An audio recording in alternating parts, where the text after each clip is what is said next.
ನಾಗೇಶ್ ಅವರು ಬಹುತೇಕ ವಿಷಯಗಳನ್ನು ಹೇಳಿದ್ರು. SIR ಅಂದರೆ ಬಹುತೇಕ ನಿಮಗೂ ಗೊತ್ತಿರುತ್ತೆ. ಈಗ ಮತದಾರರ ಪಟ್ಟಿ ಪರಿಷ್ಕರಣೆ ಅಂದ್ರೇನು? 18 ವರ್ಷ ಆಗಿರೋರನ್ನ ಮತಪಟ್ಟಿಗೆ ಸೇರಿಸಬೇಕು, ತೀರೋಗಿರೋರನ್ನ ಡಿಲೀಟ್ ಮಾಡಬೇಕು, ತಿದ್ದುಪಡಿಗಳನ್ನು ಮಾಡಬೇಕು, ಅಥವಾ ಡೂಪ್ಲಿಕೇಟ್ ಇದ್ರೆ ಅಥವಾ 2 ಕಡೆ ಓಟ್ಗಳಿದ್ರೆ ಒಂದು ಕಡೆ ಇರತಕ್ಕಂಥದ್ದಕ್ಕೆ ನಮ್ಮ ವಿರೋಧ ಇಲ್ಲ. ಇದನ್ನ ಪರಿಷ್ಕರಣೆ ಅಂತ ಕರೀತಾರೆ. ಇದು ಯಾವಾಗಲೂ ನಡೀತಿರತಕ್ಕಂಥ ನಿರಂತರ ಪ್ರಕ್ರಿಯೆ. ಈಗ ಸಮ್ಮರಿ ರಿವಿಷನ್ ಅಂತ ನಡೆಯುತ್ತೆ, ಇಂಟೆನ್ಸಿವ್ ರಿವಿಷನ್ ಅಂತ ಆಗುತ್ತೆ. ಪ್ರತಿ ವರ್ಷ ಜನವರಿ ತಿಂಗಳಲ್ಲಿ ಸಮ್ಮರಿ ರಿವಿಷನ್ ನಡೆಯುತ್ತೆ, ಪ್ರತಿ 10 ವರ್ಷಕ್ಕೊಂದ್ಸರಿ ಇಂಟೆನ್ಸಿವ್ ರಿವಿಷನ್ ನಡೆಯುತ್ತೆ, ಮತ್ತೆ ಕಂಟಿನ್ಯೂಸ್ ಆಗಿ ECA ನೆಟ್ ಅಂತಿದೆ, ಅದರಲ್ಲಿ ಆನ್ಲೈನಲ್ಲೂ ಕೂಡ ಪ್ರೋಸೆಸ್ ನಡೀತಾನೆ ಇರುತ್ತೆ. ಇದು ಯಾರ್ದು ವಿರೋಧ ಇಲ್ಲ. ಆದರೆ ವಿರೋಧ ಇರತಕ್ಕಂಥದ್ದೇನು, ಅಥವಾ ಅವ್ರು ಏನು ಹೇಳ್ತಾ ಇದ್ದಾರೆ ಚುನಾವಣಾ ಆಯೋಗ, ಆ ಮೂಲಕ BJP ಅದನ್ನ ಏನು ಸಮರ್ಥಿಸ್ಕೊಳ್ತಾ ಇದೆ ಅಂದ್ರೆ, ಬೇರೆ ದೇಶದವರು ಇಲ್ಲಿ ಅಕ್ರಮವಾಗಿ ಒಳಗಡೆ ಬಂದ್ಬಿಟ್ಟಿದ್ದಾರೆ, ಅವ್ರನ್ನ ಹಿಡಿದು ನಾವು ಆಚೆ ಹಾಕಬೇಕು ಅಂತ ಹೇಳ್ತಾ ಇದ್ದಾರೆ.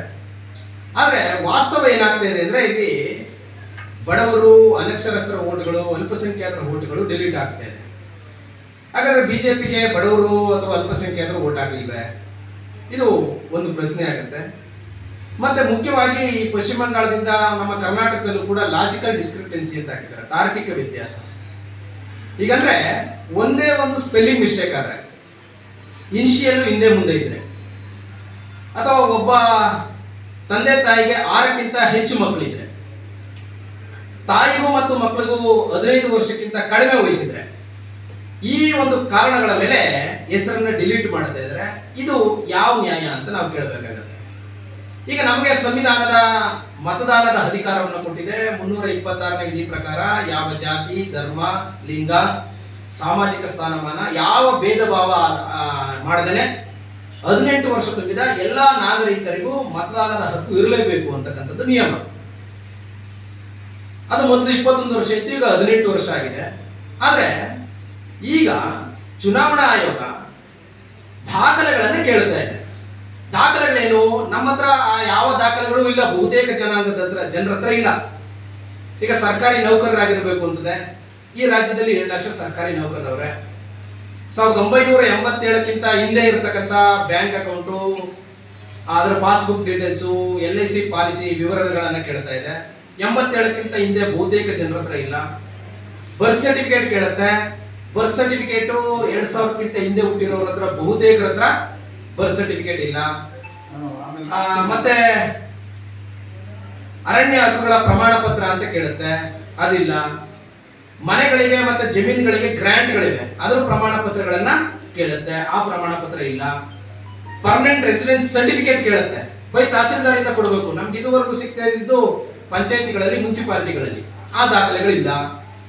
ಜಾತಿ ಪ್ರಮಾಣ ಪತ್ರ ಬಹುತೇಕರ ಹತ್ರ ಈ ಪ್ರಮಾಣ ಪತ್ರಗಳು ಇಲ್ಲ. ಇನ್ನು ನಮ್ಮ ಹತ್ರ ಇರತಕ್ಕಂತ ಆಧಾರ್ ಕಾರ್ಡ್ ಆಗ್ಲಿ, ವೋಟರ್ ಕಾರ್ಡ್ ಆಗ್ಲಿ, ರೇಷನ್ ಕಾರ್ಡ್ ಆಗ್ಲಿ, ಪಾನ್ ಕಾರ್ಡ್ ಆಗ್ಲಿ, ಇವತ್ತು ಪಾಸ್ಪೋರ್ಟ್ ಅಂತ ಹೇಳ್ತಾ ಇದಾರೆ, ಇನ್ನು ಅಧಿಕೃತ ಆದೇಶ ಬರಬೇಕು. ನೋಡಿ, ಇಷ್ಟು ಕೂಡ ದಾಖಲೆ ಅಲ್ಲ ಅಂತ ಹೇಳ್ತಾ ಇದ್ದಾರೆ. ಈಗ ನಾವು ಇದುವರೆಗೂ ಚುನಾವಣೆಗೆ ವೋಟ್ ಹಾಕ್ತಿದ್ದು ಮತದಾರರ ಪಟ್ಟಿಯಲ್ಲಿ ನಮ್ಮ ಹೆಸರಿತ್ತು, ನಮಗೊಂದು ಮತದಾರರ ಗುರುತಿನ ಚೀಟಿ ಇತ್ತಿತ್ತು, ಅದರ ಮೂಲಕ ವೋಟ್ ಹಾಕ್ತಿದ್ರು. ಅದು ಕೊಟ್ಟಿದ್ದವರು ಚುನಾವಣಾ ಆಯೋಗವೇ. ಈಗ ಆ ದಾಖಲೆಯನ್ನು ಕೂಡ ನಾವು ಪರಿಗಣಿಸಲ್ಲ ಅಂದ್ರೆ ನಾವು ಯಾವ ದಾಖಲೆಯನ್ನು ಕೊಡಬೇಕು? ಈಗ ಬೇರೆ ಬೇರೆ ರಾಜ್ಯದಲ್ಲಿ ಲಕ್ಷಾಂತರ ವೋಟ್ಗಳು ಡಿಲೀಟ್ ಆಗವೆ. ಅವರೆಲ್ಲರೂ ಈಗ ಆಮೇಲೆ ಚುನಾವಣಾ ಆಯೋಗ ಅಧಿಕೃತವಾಗಿ ಇವರು ಬಾಂಗ್ಲಾದೇಶದವರು ಅಥವಾ ಪಾಕಿಸ್ತಾನದವರು ಅಂತ ಡಿಕ್ಲೇರ್ ಮಾಡಿಲ್ಲ. ಅವ್ರು ಹೇಳ್ತಿದ್ದೇನು ಬೇರೆ ದೇಶದವರು ಅಂತ. ಅದರ ದಾಖಲೆಗಳಿಲ್ಲದ ಮಾತ್ರಕ್ಕೆ ನಾವು ಭಾರತೀಯರೇ ಅಲ್ಲ, ನಿಮಗೆ ವೋಟ್ ಹಾಕ್ಲಿಕ್ಕೆ ಹಕ್ಕಿಲ್ಲ ಅಂತಕ್ಕಂಥದ್ದು ಹೇಳ್ತಾ ಇದ್ದಾರೆ. ಇದನ್ನ ನಾವು ಪ್ರಶ್ನೆಯನ್ನ ಮಾಡ್ತಾ ಇದ್ದೀವಿ. ಮತ್ತೆ ಅತಿ ಹೆಚ್ಚು ವೋಟ್ಗಳು ಡಿಲೀಟ್ ಆಗ್ತಾ ಇರೋದು ಮಹಿಳೆಯರ ವೋಟ್ಗಳು, ಅನಕ್ಷರಸ್ಥರ ವೋಟ್ಗಳು, ಬಡವರ ವೋಟ್ಗಳು. ಯಾಕೆಂದ್ರೆ ಬಡವರ ಹತ್ರ, ಅನಕ್ಷರಸ್ಥರ ಹತ್ರ ಯಾವ ದಾಖಲೆಗಳು ಇರುವುದಿಲ್ಲ. ಹಾಗಾಗಿ ಅವರ ದಾಖಲೆಗಳನ್ನ ಕೊಡಿ ಅಂತಂದ್ರೆ ಅವರು ಎಲ್ಲಿಂದ ದಾಖಲೆಗಳನ್ನ ಕೊಡ್ತಾರೆ. ಮತ್ತೆ 2002, 2025ರ ಮತಪಟ್ಟಿಗೂ ಮ್ಯಾಪಿಂಗು, ಮ್ಯಾಚಿಂಗು ಆಗಬೇಕು ಅಂತ ಹೇಳ್ತಾರೆ. ಹೆಂಗೆ ಅಲ್ಲಿ 2002ರಲ್ಲಿ ಮಹಿಳೆಯರು ಆ ಮನೇಲಿ ಇರ್ತಾರೆ. ಈಗ ನಮ್ಮ ಭಾರತೀಯ ಸಂಪ್ರದಾಯದ ಪ್ರಕಾರ ಗಂಡನ ಮನೆಗೆ ಬರಬೇಕಾಗತ್ತೆ. ಇಲ್ಲಿ BLOಗಳಿಗೆ 1 ತಿಂಗಳೊಳಗೆ ನೀವು ಮ್ಯಾಪಿಂಗ್ ಮಾಡಿ ಅಂತ ಹೇಳವ್ರೆ. ಈಗ ಜೂನ್ 30ನೇ ತಾರೀಕಿಂದ ಜುಲೈ 29ನೇ ತಾರೀಕುವರೆಗೆ ಎಮ್ಯುರೇಷನ್ ಫಾರಂ ಕೊಟ್ಟು ಅದನ್ನ ಫಿಲ್ ಮಾಡ್ಕೊಡ್ತೀನಿ ಅಂತ ಹೇಳವ್ರೆ, ಕೊಡಿ ಅಂತ ಹೇಳಿದ್ದಾರೆ. ಈಗ ಅಲ್ಲಿ 2002ರಲ್ಲಿ ಅವರ ಮೂಲ ದಾಖಲೆಗಳನ್ನು ಹುಡುಕಬೇಕು. ಅಥವಾ ವಲಸೆ ಕಾರ್ಮಿಕರು ಇರ್ತಾರೆ, ಅವ್ರಿಗೆ ಸಮಸ್ಯೆ ಆಗುತ್ತೆ. ನೋಡಿ, ಬೇರೆ ದೇಶದವರು ಈ ದೇಶದೊಳಗೆ ಬಂದಿದ್ರೆ ಅವ್ರನ್ನ ಹಿಡಿತಕ್ಕಂತ ಜವಾಬ್ದಾರಿ ಗೃಹ ಇಲಾಖೆದು. ಚುನಾವಣಾ ಆಯೋಗ ಯಾಕೆ ಆ ಕೆಲಸವನ್ನ ಮಾಡ್ತಾ ಇದೆ? ಇದು ನಮ್ಮ ಪ್ರಶ್ನೆಯಾಗಿದೆ.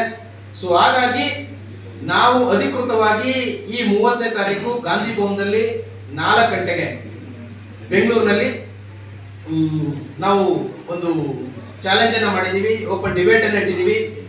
ಬಿಜೆಪಿ ಪಕ್ಷ ಏನು SIR ಅನ್ನ ಸಮರ್ಥನೆ ಮಾಡ್ಕೊಳ್ತಿರೋರು ಅವರೇ.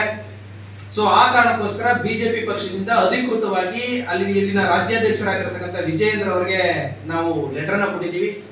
ನೀವು ಖುದ್ದಾಗಿ ಬಂದು ಈ SIR ನ ರಾಜ್ಯದಲ್ಲಿ ಸಮರ್ಥಿಸಬೇಕು, ಮತ್ತೆ ಜನರ ಪರವಾಗಿ ನಾವು ಕೇಳತಕ್ಕಂಥ ಪ್ರಶ್ನೆಗಳಿಗೆ ಉತ್ತರವನ್ನ ಹೇಳಬೇಕು ಅಂತ ಕೇಳಿದೀವಿ. ಹಾಗಾಗಿ ನಾವು ಈ ಮಂಡ್ಯ ಜಿಲ್ಲಾ ಜಾಗೃತ ಕರ್ನಾಟಕದ ಪರವಾಗಿ ನಾವು ಕೂಡ ಒತ್ತಾಯ ಮಾಡ್ತೀವಿ.